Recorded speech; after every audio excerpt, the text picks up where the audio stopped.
I thank you. We now go to Mr. Gowdy. Professor Gruber, what did you mean when you said they proposed it and that passed because the American people are too stupid to understand the difference? When I said that, I was at a conference being glib and, quite frankly, trying to make myself seem smart by insulting others. Are you offering the venue as a defense for saying it or for meaning it? I'm offering it as a defense for using inappropriate and hurtful and inexcusable language to express. Well, what did you mean by too stupid to understand the difference? Congressman, I didn't mean anything by it. Well, you said it. You had to admit it. I was once again being glib and trying to make myself seem smarter by reflecting. Well, what did you mean when you said it was a very basic exploitation of the lack of economic understanding of the American voter? What did you mean by that?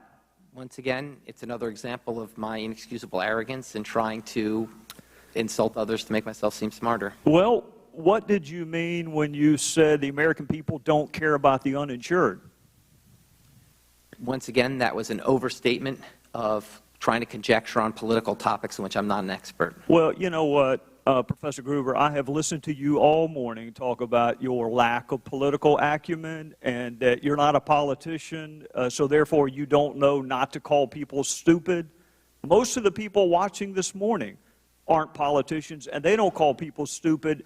And I can't help but note, Professor Gruber, and another one of your quotes, which I'll read to you, that was politically infeasible. You remember saying that?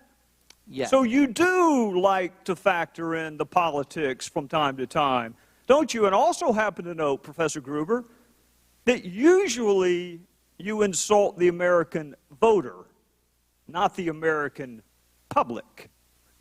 So you do factor in politics, don't you? I have tried a number of occasions, pretended that I know more about politics. Do you think not being a politician is a defense? And is that your defense this morning?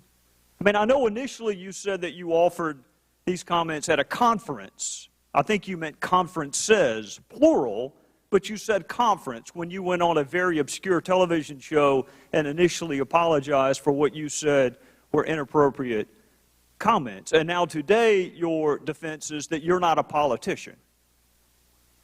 Is that the best you can come up with?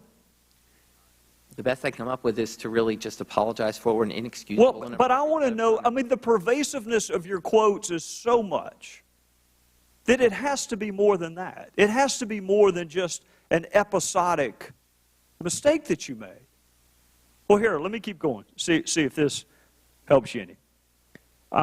What did you mean when you said you wish that you had been able to be transparent, but you'd rather have the law than not? Once again, it was my trying to conjecture about a political process in which I'm not an expert. Well, what did you mean when you said it was written in a tortured way to make sure the CBO didn't score the mandate as a tax? Once again, it was using inappropriate language to try to sound impressive about something to my colleagues. You see a trend developing here, Professor Gruber? I don't understand the question. It's a lot of stupid quotes you've made. That's the trend. A lot of you see them? Inexcusable quotes. Yeah. Right. And again, your defense is that you're not a politician. The lack of transparency is a huge political advantage. Well, what does a non-politician do in talking about political advantages? A non-politician is talking about political advantages to try to make himself seem smarter by conjecturing about something he doesn't really know. So you're a professor at MIT and you're worried about not looking smart enough? Yes. Okay. Well, you succeeded, if that was your goal.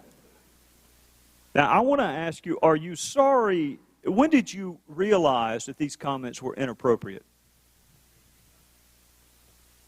Because it took you about a year to apologize, so I'm trying to figure out if you realized sooner that they were inappropriate, or was it just the morning before you went on MSNBC that you realized that it was inappropriate? When did you realize that these comments are indefensible and inappropriate? I honestly didn't remember making them. You didn't remember calling your fellow citizens stupid, and you didn't remember saying that you're the only person who cares about the uninsured, that the rest of your fellow citizens don't give a damn about the uninsured? You don't remember saying that? I don't, because they were really glib and thoughtless comments that I made. Well, Professor Gruber, let me just tell you what it looks like from this vantage point, is that you thought that they were really pithy and really funny until the video showed up. And then even then, it took you a little while to apologize. And what I'm struggling with is whether your apology is because you said it or because you meant it. Which are you apologizing for? Because you said it or because you meant it? I didn't mean it. I'm apologizing. All of these quotes that I just read to you, you didn't mean a single one of them. Not a one. What I said, Congressman, is that I was using glib, thoughtless, and really inexcusable language. You used them a lot. You used them a lot, Professor Gruber, which tends to undercut the notion that you were sorry for an episodic misstatement. I just read to you about 10. You see why people might possibly think the apology is a little disingenuous? Maybe. I'll yield back, Mr. Chairman. The gentleman yield me just 10 seconds. Following up on Mr. Gowdy, when you made these repeated comments, these glib, inappropriate comments in an intellectual community with lots of other like-minded people, did anybody come up to you and tell you that what you were saying was inappropriate? Not that I can recall, no. I guess what you said was popular in that community. We now go to the